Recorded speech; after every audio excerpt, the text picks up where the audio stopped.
അമ്മേ, അതിനല്ല ഞാൻ അമ്മയോട് ക്ഷമ ചോദിക്കാൻ വന്നത്. ക്ഷമ ചോദിക്കാൻ വന്നോ? അതെ അമ്മേ, എന്നോട് ക്ഷമിക്കണം. അതെ, ഞാൻ ഇതിനല്ലേ നോക്കി നിൽക്കുന്ന. 4 ആപ്പിളും എടുത്തോണ്ട് വന്നേക്കുന്നു. അതായത് കുഞ്ഞില്ലാത്തത് കൊണ്ട് ഒരു അപമാനം, വിവാഹം കഴിയാത്തത് കൊണ്ട് അതായത് വിവാഹം തടസ്സപ്പെട്ടു പോകുന്നത് കൊണ്ട് എത്രയോ അപമാനങ്ങൾ നേരിടുന്ന മക്കളുണ്ട്. അല്ലെങ്കിൽ മക്കളുടെ തെറ്റായ ഒരു പോക്കുകൊണ്ട്, അല്ലെങ്കിൽ പല ദുശ്ശീലങ്ങളും കൊണ്ട് മാതാപിതാക്കൾക്ക് അപമാനമുണ്ടാകാറുണ്ട്. അപമാനത്തിലും നാം ക്ഷമയോടും സഹിഷ്ണുതയോടും കൂടിയിരിക്കണം എന്നാണ് കർത്താവ് പറയുന്നത്.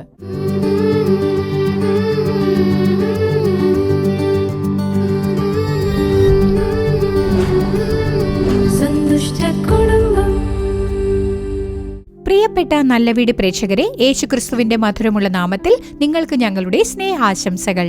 ഇന്നേ ദിവസം ഈ നല്ല വീട് എന്ന പരിപാടിയിലൂടെ നിങ്ങളെ കാണുന്നതിൽ ഞങ്ങൾക്ക് വളരെ സന്തോഷമുണ്ട്. ഇന്ന് നമ്മൾ അപമാനത്തിൽ ശാന്തമായിരിക്കുക എന്ന തലക്കെട്ടിലുള്ള പരിപാടിയാണ് കാണാൻ പോകുന്നത്. ചിലർ തങ്ങളുടെ ചുറ്റുമുള്ളവരെ ചിരിപ്പിക്കണം എന്നുള്ള ഉദ്ദേശത്തോടെ കളിയാക്കുന്നതും പരിഹസിക്കുന്നതും ഒരു ശീലമാക്കിയിരിക്കുകയാണ്. ഇത് കാരണം മറ്റുള്ളവരുടെ മനസ്സ് വേദനിക്കുമല്ലോ, ഇത് കാരണം അവർ അപമാനിതരാകുമല്ലോ എന്നുള്ള ഒരു ചിന്ത പോലും അവർക്കില്ല. മറ്റു ചിലർ തങ്ങളെ അപമാനിച്ചവരോട് ദേഷ്യപ്പെട്ട് തങ്ങളെ അപമാനിച്ചവരോട് പ്രതികാരം ചെയ്യണമെന്നുള്ള ഉദ്ദേശത്തോടെ ചില സമയത്ത് അവരെ കൊല്ലാൻ പോലും മടിക്കാറില്ല. മറ്റു ചിലരുണ്ട് തങ്ങൾക്കുണ്ടായ അപമാനം സഹിക്കാൻ പറ്റാതെ ആത്മഹത്യ ചെയ്ത് മരിക്കാൻ പോലും തയ്യാറാകാറുണ്ട്. മറ്റു ചിലരുടെ കാര്യം പറയാം. അവരെ ആരാണോ അപമാനിച്ചത് അവരുടെ മുന്നിൽ ശാന്തത പാലിച്ച് തങ്ങളെ അപമാനിച്ചവരുടെ മുന്നിൽ തലയുയർത്തി നിൽക്കണം എന്നുള്ള ഒരു വാശിയോടുകൂടി പ്രവർത്തിച്ച് മുന്നേറിയിട്ടുള്ള ആൾക്കാരുമുണ്ട്. ദൈവമക്കളായ നമ്മൾ യേശുക്രിസ്തുവിന്റെ കാലടികൾ പിന്തുടരുവാൻ കടപ്പെട്ടിരിക്കുന്നു. യേശു അപമാനിതനായപ്പോൾ അവരോട് പകരം വീട്ടണമെന്ന് ചിന്തിക്കാതെ ആ അപമാനം സഹിക്കുകയായിരുന്നു. ആ ദൈവത്തിന്റെ മക്കളായ നമ്മളും അപമാനത്തിൽ ശാന്തത പാലിക്കണം. അപമാനത്തെ അനുഗ്രഹമാക്കി തീർക്കുന്ന ദൈവം ഒരു ദിവസം നമ്മളെയും തല ഉയർത്തി നിൽക്കാൻ ഇടയാക്കും. അടുത്തതായി ജ്യോതി ചേച്ചി നാടകം നമുക്ക് കാണാം.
അമ്മയോട് സംസാരിക്കും ശ്രുതി. അമ്മ ചിലപ്പോ ദേഷ്യത്തോടങ്ങ് പോയാല് നീ അങ്ങനെ അങ്ങ് വിട്ടേക്കുവോ? നീ ഒന്ന് താഴ്ന്നു കൊടുക്ക്.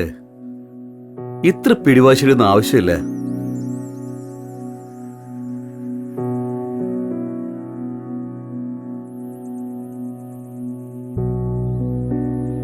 സുബി, നീ അല്പം വിട്ടുകൊടുക്കുന്നതിൽ തെറ്റില്ല. അവര് നിന്നെക്കാളും മുതിർന്നവരല്ലേ. നീ ഒന്നും മനസ്സിൽ സൂക്ഷിക്കാതെ പോയി സംസാരിക്ക്.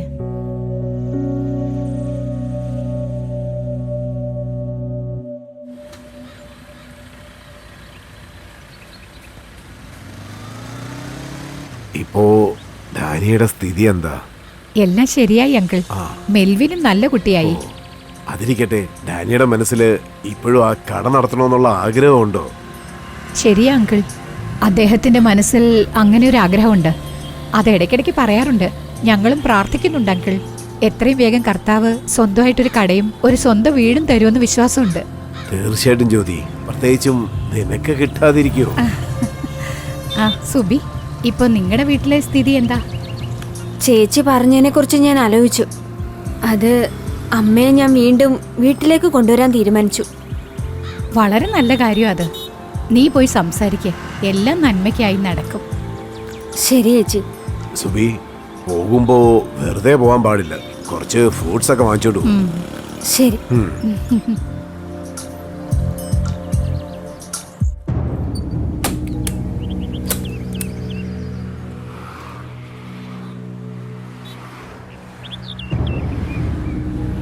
അമ്മേ,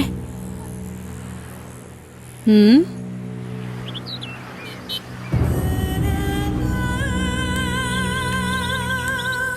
എന്താടി ഇതുവഴിയൊക്കെ നിനക്കെന്താ കാര്യം? എന്തിനാ ഇങ്ങോട്ട് വന്നേ? പറ. നമുക്ക് അകത്തിരുന്ന് സംസാരിച്ചാലോ? എല്ലാരും ശ്രദ്ധിക്കുന്നമ്മേ. എല്ലാരും ശ്രദ്ധിക്കുന്നെന്നോ?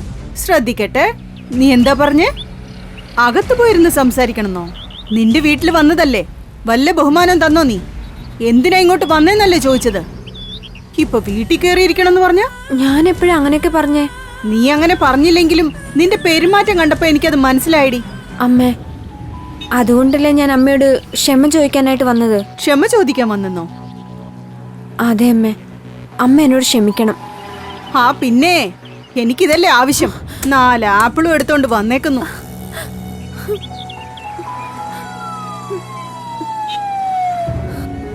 മര്യാദക്ക് ഇവിടുന്ന് പോകുന്നതാ നല്ലത്.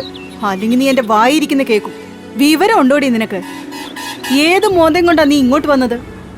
ക്ഷമ ചോദിക്കാൻ വന്നിരിക്കുന്നു. ഈ അഭിനയൊന്നും എന്റെ അടുത്ത് വില പോവില്ല. എന്റെ മോൻ വേണമെങ്കിൽ വിശ്വസിക്കും, ഞാൻ വിശ്വസിക്കില്ല. അല്ലമ്മേ, ഞാൻ പറഞ്ഞത് സത്യമാ. അമ്മ വീട്ടിലേക്ക് വരണം. എത്ര ദിവസം വേണമെങ്കിലും താമസിക്കാം. ആ പിന്നെ, എനിക്ക് താമസിക്കാൻ വീടില്ലാതെ വഴിയോരത്ത് കിടക്കുകയല്ലേ? അതിനല്ലേ നീ നിന്റെ വീട്ടിലേക്ക് വിളിക്കുന്നത്? ഞാൻ അങ്ങനെയൊന്നും വിചാരിച്ചില്ല. പിന്നെന്തിനാ വിളിക്കുന്നേ? നിന്നെപ്പോലെ നാണോ മാനോ ഇല്ലെന്ന് കരുതിയോ എനിക്ക്? വിളിച്ചോണ്ടെ അങ്ങോട്ട് വലിഞ്ഞു കയറി വരാൻ. ഓ, ചെന്ന് ഇത് നിന്റെ കെട്ടിയവനോട് പോയി പറഞ്ഞു കൊടുക്ക്, അമ്മ എന്നെ വഴക്ക് പറഞ്ഞൂന്ന്. പോവാൻ നോക്ക്, ഇവിടെ നിൽക്കാതെ. അവിടെ നിന്നേ. ഇതൊക്കെ ആരെടുത്ത് കളയും? എടുത്തോണ്ട് പോ.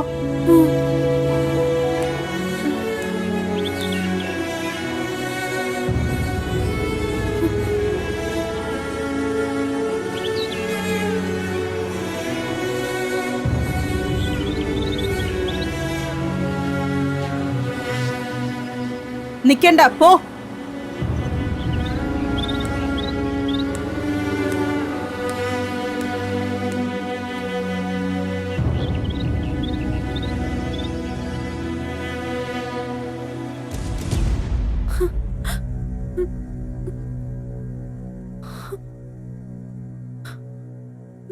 അമ്മേ, എന്തിനാ ഇങ്ങനെ കരയുന്നേ?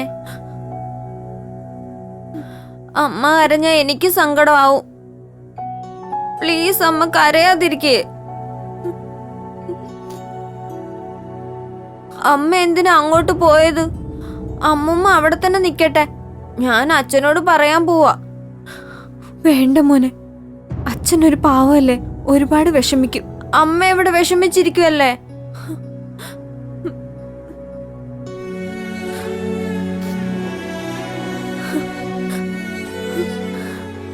അമ്മ ഇനി കരയുന്നില്ല, മതിയോ? മോൻ ഇവിടെ ഇരിക്കെ, അമ്മ പോയി ആഹാരം ഉണ്ടാക്കട്ടെ. ശരി അമ്മേ.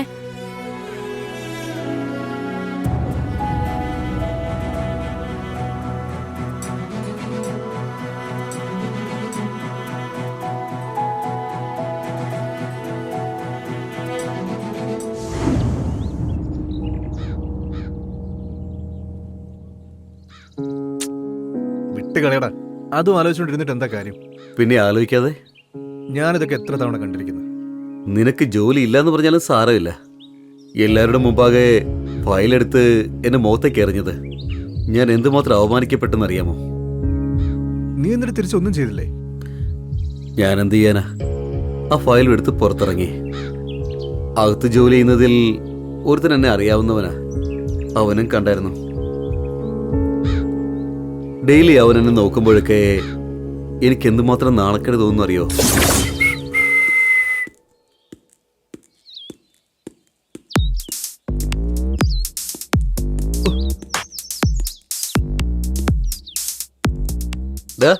നിനക്ക് സുഖമല്ലേ? എനിക്ക് സുഖമൊക്കെ തന്നെയാ. എന്താ, വേദനയൊക്കെ ഉണ്ടോ? എനിക്ക് മനസ്സിലായില്ല. മനസ്സിലായില്ലേ അതോ മനസ്സിലാവാത്ത പോലെ അഭിനയിക്കുകയാണോ? സത്യമായിട്ട് എനിക്ക് മനസ്സിലായില്ല. അന്ന് മാനേജർ നിന്റെ മുഖത്തോട്ട് ഫയൽ എടുത്ത് എറിഞ്ഞില്ലേ? അതാ ചോദിച്ചേ. നീ അകത്തുണ്ടായിരുന്നോ? പിന്നല്ലാതെ. എടാ, ആ കമ്പനിയിലൊരു സ്റ്റാഫാടാ ഞാന്. സ്റ്റാഫോ?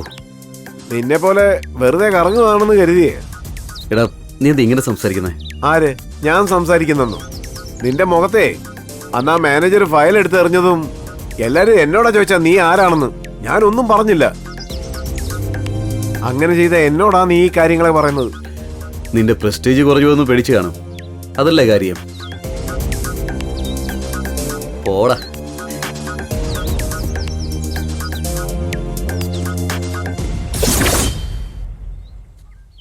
നിന്റെ ക്ഷമ സമ്മതിക്കണം കേട്ടോ. പിന്നെ ഞാൻ വേറെന്ത് ചെയ്യാനാ? അവൻ ജോലി ചെയ്തുകൊണ്ടിരിക്കുന്നു, വേറൊരുത്തൻ ജോലി കൊടുക്കുന്ന സ്ഥാനത്തിരിക്കുന്നു. എന്റെ സ്ഥാനം എവിടെയാ? ജോലിക്ക് വേണ്ടി ഇങ്ങനെ അലഞ്ഞുകൊണ്ടേയിരിക്കുന്നു. എനിക്കെങ്ങനെ ദേഷ്യപ്പെടാൻ കഴിയും? മിണ്ടാതിരിക്കാനല്ലേ പറ്റൂ. നീ ആകെ മാറിപ്പോയടാ.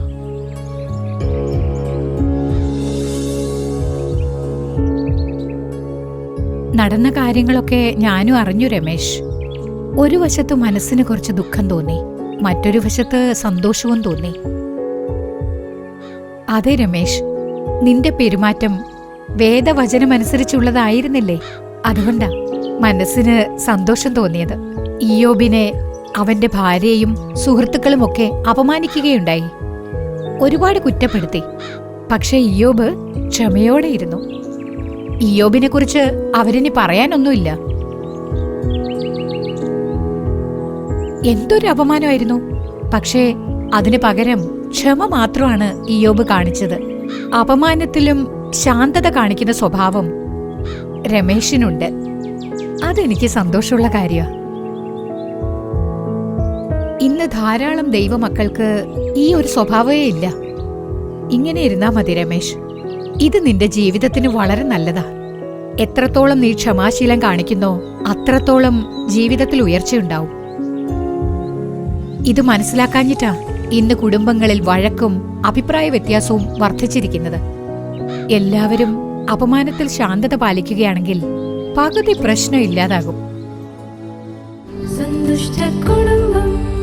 എന്താ കൂട്ടുകാരെ, ജ്യോതിചേച്ചി നാടകം കണ്ടില്ലേ? നിങ്ങൾക്ക് പ്രയോജനപ്രദമായിരുന്നോ?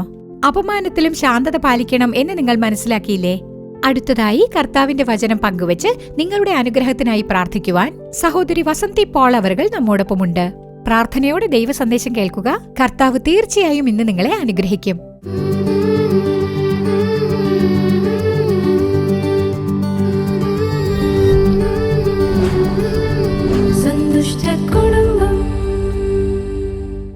ക്രിസ്തുവിൽ പ്രിയമുള്ളവരെ, യേശുക്രിസ്തുവിന്റെ മധുരമുള്ള നാമത്തിൽ നിങ്ങൾക്കെല്ലാവർക്കും ഞങ്ങളുടെ സ്നേഹാശംസകൾ അറിയിച്ചുകൊള്ളുന്നു.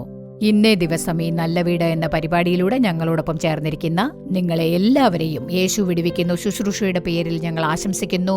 ഈ പരിപാടിയിലേക്ക് സ്വാഗതം ചെയ്യുന്നു. കർത്താവായ യേശു നമ്മെ സ്നേഹിക്കുന്നു, നമ്മുടെ കുടുംബത്തെ സ്നേഹിക്കുന്നു.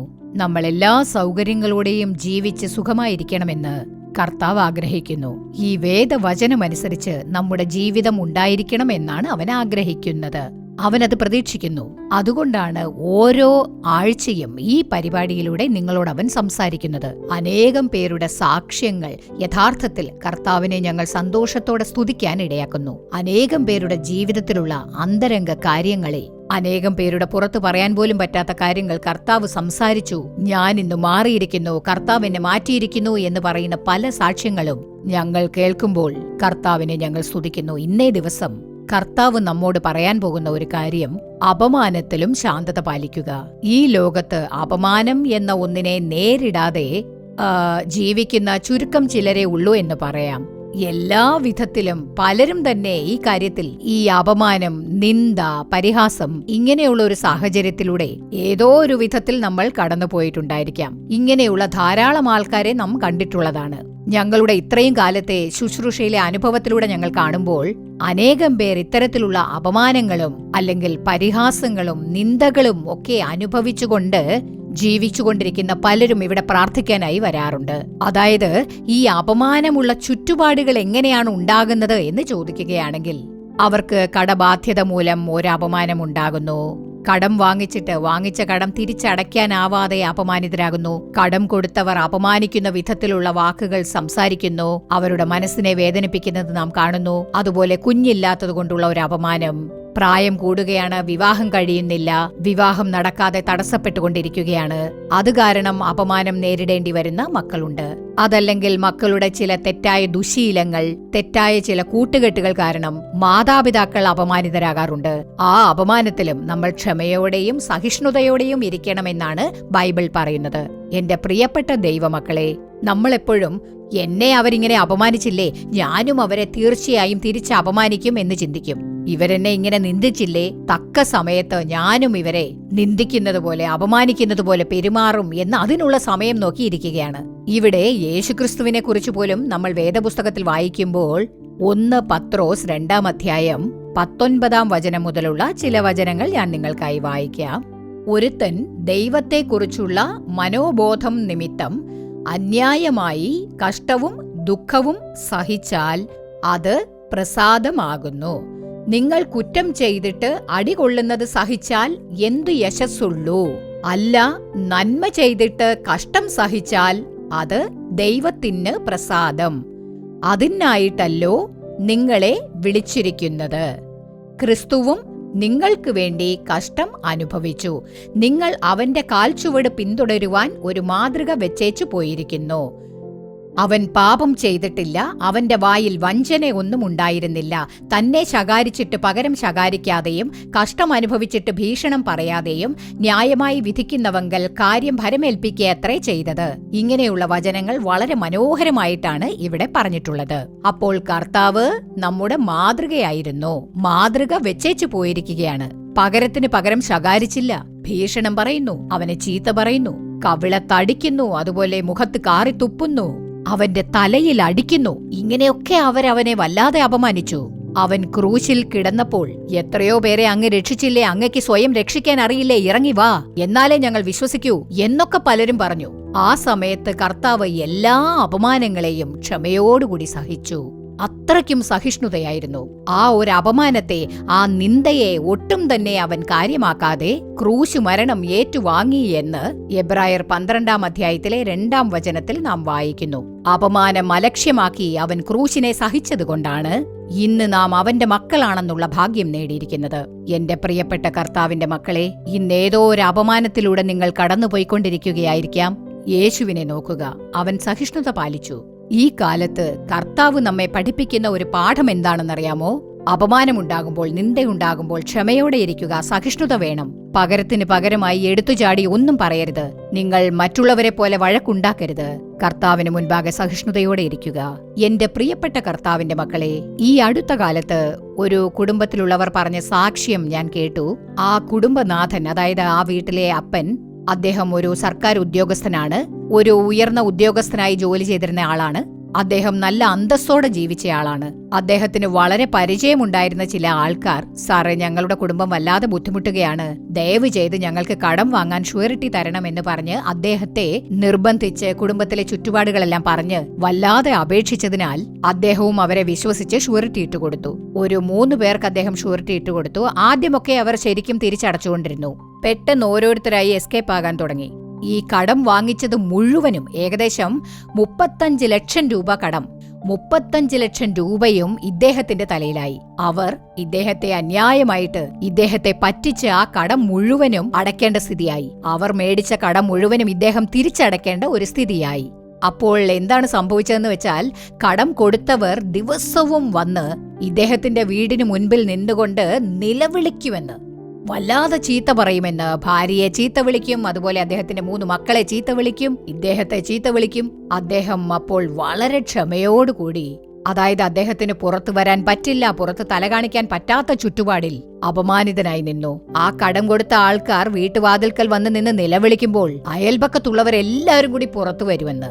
അവരപ്പോൾ പറയുന്ന പരിഹാസ വാക്കുകൾ, അപമാനിക്കുന്ന തരം വാക്കുകൾ, ഇതെല്ലാം അവർ കേട്ട് ചിരിക്കുമെന്ന്, ഇവരെക്കുറിച്ച് വായിൽ തോന്നുന്നതൊക്കെ വിളിച്ചു പറയുമെന്ന്. വല്ലാതെ അപമാനിതനായി നിൽക്കേണ്ട ഒരു ചുറ്റുപാട്. അവർ താമസിച്ചിരുന്ന സ്ഥലത്ത് പുറത്തിറങ്ങാൻ പറ്റാത്ത ചുറ്റുപാട്.